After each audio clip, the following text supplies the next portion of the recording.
you ever noticed how we spend so much time chasing the next tool, the next router, the next saw, the next fancy jig?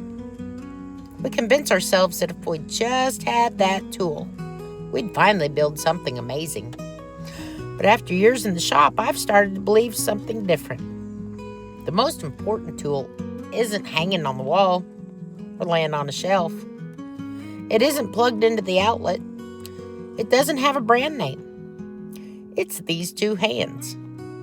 Every board I've ever cut, every carving I've ever made, every mistake I've ever fixed.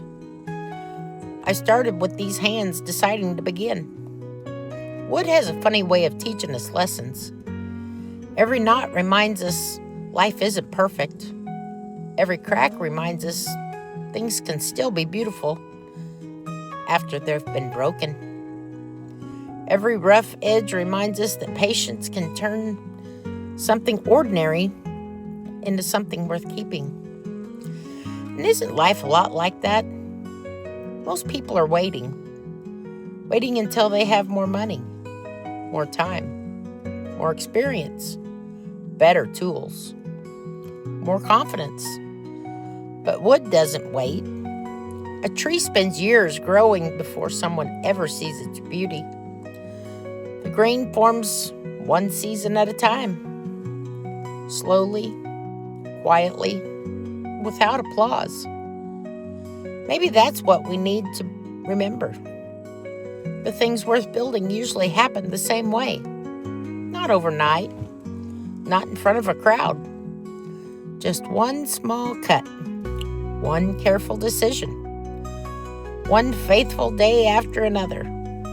I've met people who could build incredible furniture but never believed in themselves.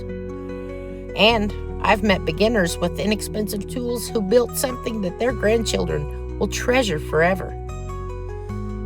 The difference wasn't talent.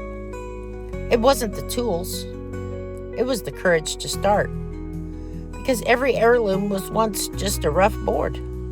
Every masterpiece started as a pile of sawdust.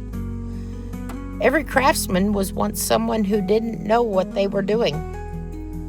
Maybe you're watching this because you build things. Or maybe you're watching because you've been thinking about starting something.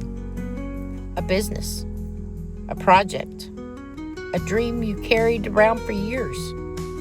Can I tell you something? The world doesn't need another perfect project.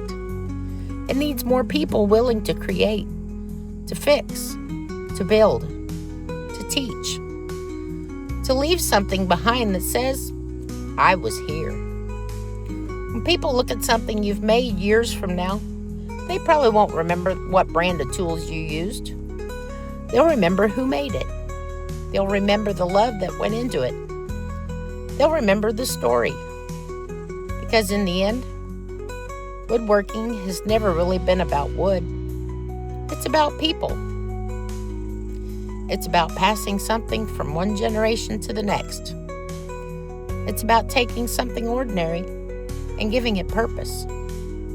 And maybe, just maybe, the greatest tool you'll ever own has been with you all along. Your hands are enough. Your story is enough. Now go build something that lasts.